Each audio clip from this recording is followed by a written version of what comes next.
I'm kicking off a brand new series giving you the #1 vegetable to grow each month of the year.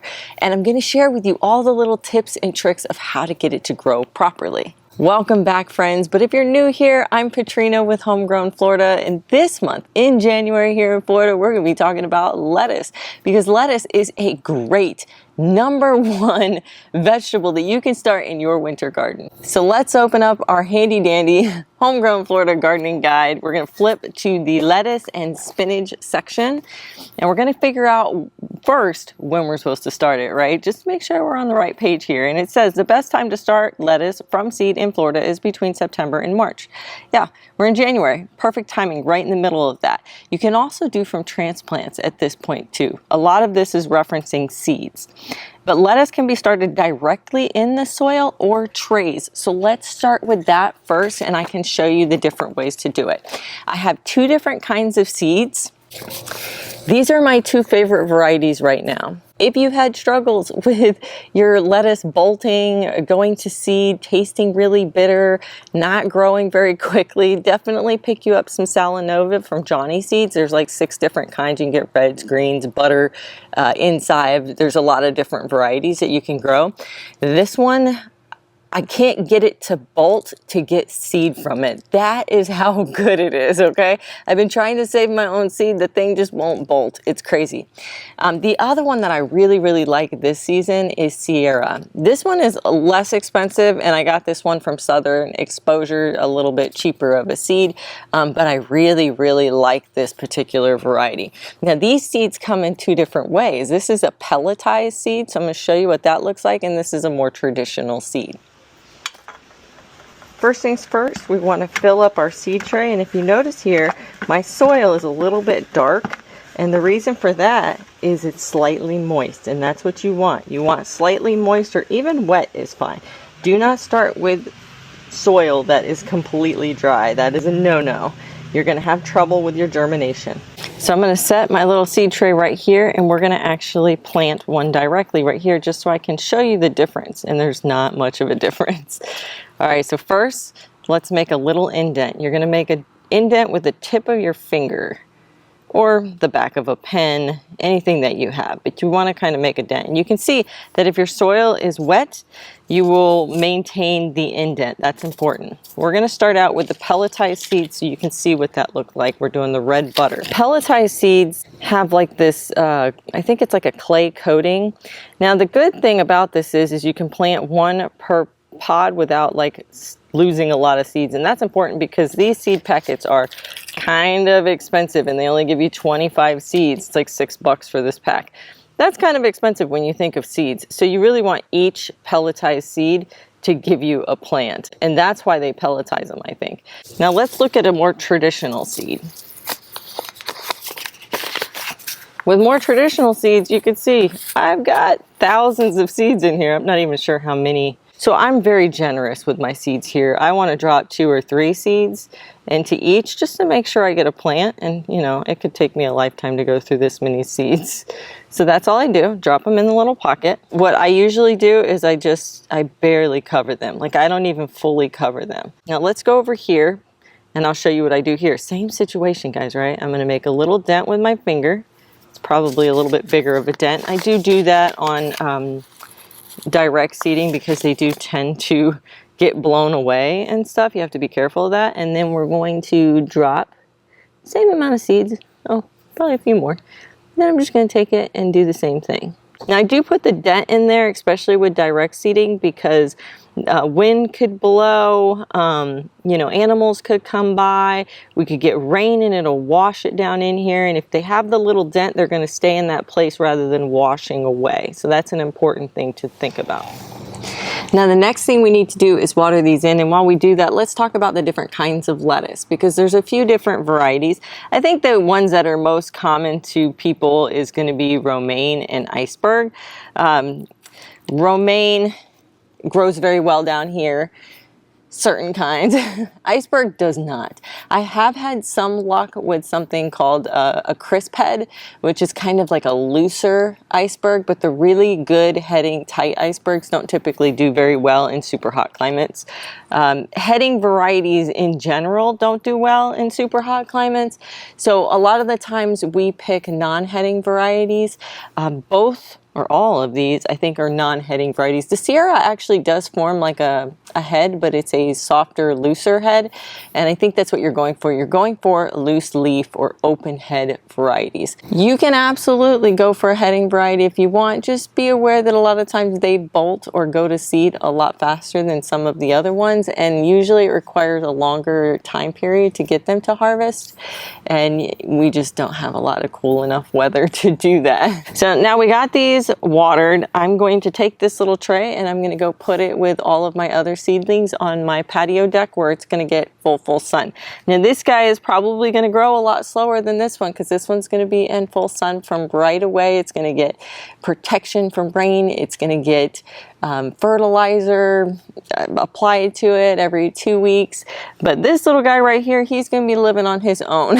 So he's probably going to start out a lot slower and move a lot slower than these will. And that's one of the reasons why I like growing them in trays, is I can control their growth when they're younger and give them the most optimal environment so that way when it's time to put them out in the garden, they'll grow quickly. This guy is a lot easier to plant. It's a lot easier to get a bunch of seeds down in a short period of time. You don't have to moist soil. You don't have to have seed trays. You don't have to monitor their light or give them fertilizer. You don't have to do any of those things. So it's a lot easier, but it takes a lot more time.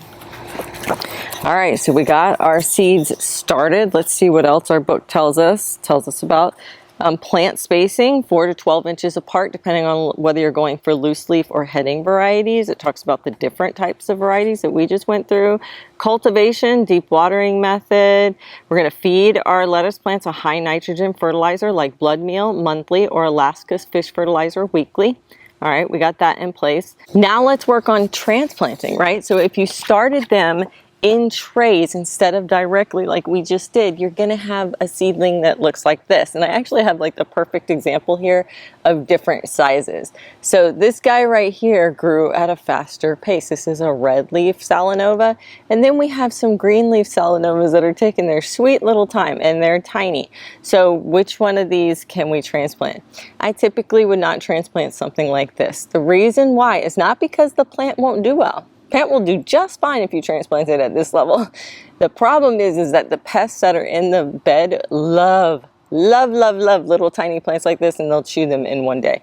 When they're a little bit bigger and a little more substantial, they can chew some of the leaves, but they usually don't get the whole plant.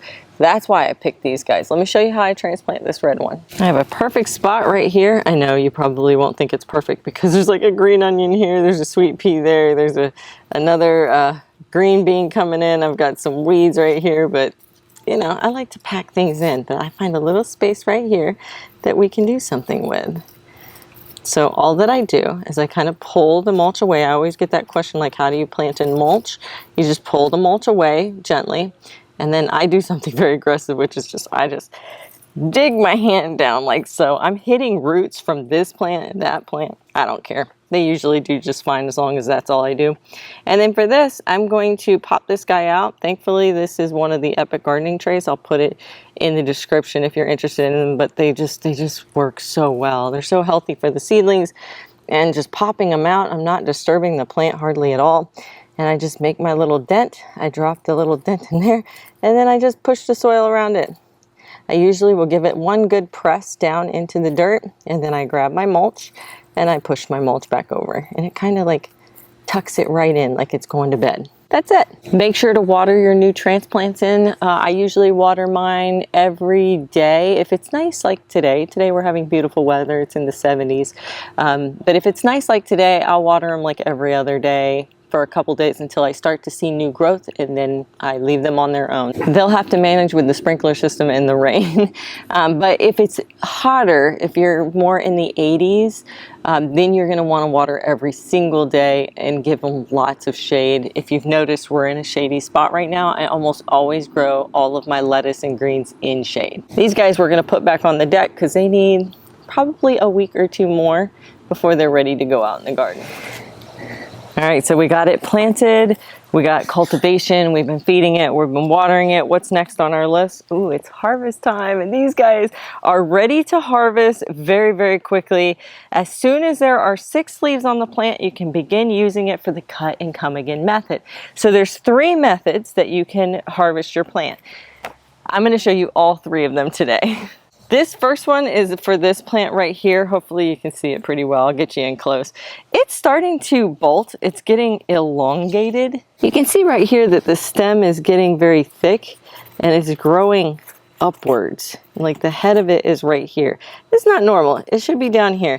This is telling me that this guy is just not liking our warmer weather. If I leave it, it's just gonna keep getting worse. So right now I'm gonna take it while it's still young, and I can still eat this. I know that this is still going to be nice and not bitter yet, and I can eat all these leaves. But in this place, I now have a spot for one of our other lettuces that will be around in the next week or 2, those Salanovas in the trays. It'll go perfect right in here, and this guy is what we'll eat.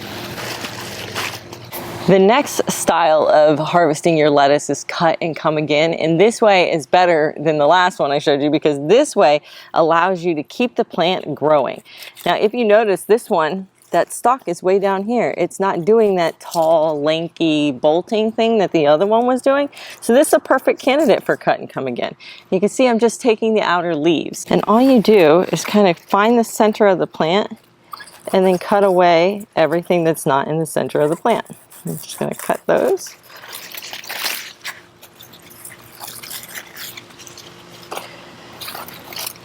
And then back here I can cut all these. You could do this one at a time, but I get impatient. So there you go. Anytime you get one like this, just toss it back into bed. But let me show you how much you can take off, because I think that's going to be what surprises most people. Okay, we've got, see these leaves in the center? We only need like 3 or 4. Look how little I'm leaving.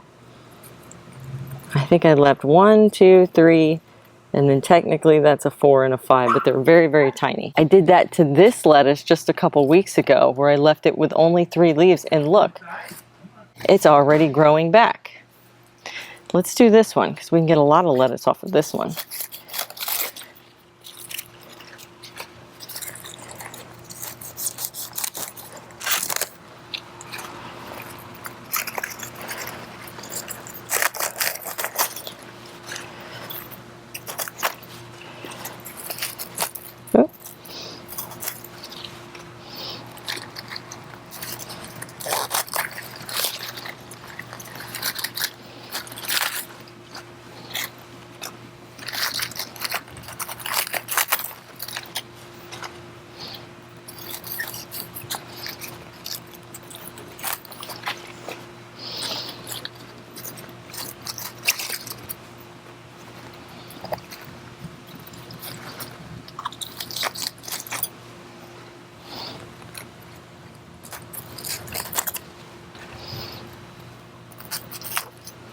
Look at that.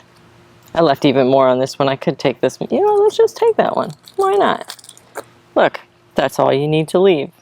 And don't worry about these. These are going to turn brown and kind of look kind of crummy, but that's okay. This is what's going to create more lettuce right there. Our basket is almost full, but I still have one more style of harvest that I want to show you, because this one honestly is my favorite. It takes no time whatsoever, and the plant grows back.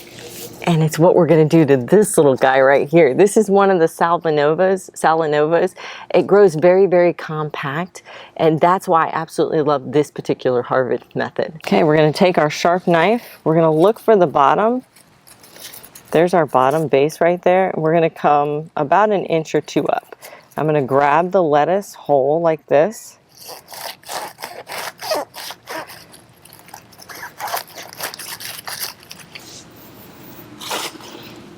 And then keep going.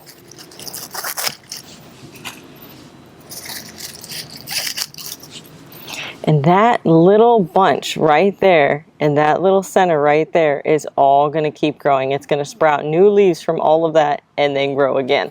Let's get this red one too. It's been shaded for a little while, but I want some red leaf lettuce.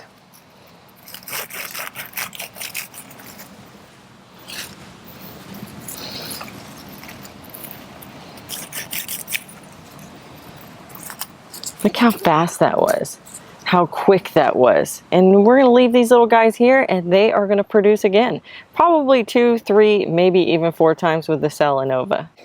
Now we have a whole basket full of greens. This is a lettuce that we'll eat over the next couple days. And all of these plants that we cut should bounce back within a week or 2 and we'll have more lettuce from them. So all you need is a staggering planting of 2 or 3 succession plantings of these guys to be constantly taking lettuce out of your garden every single week. If you're loving this series already, make sure to give me a thumbs up and subscribe, and then head down to the comments.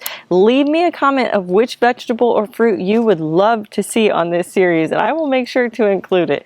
Thanks so much for hanging out with me, guys. I guess I got some salad greens to wash. We got some lettuce to eat. Happy gardening.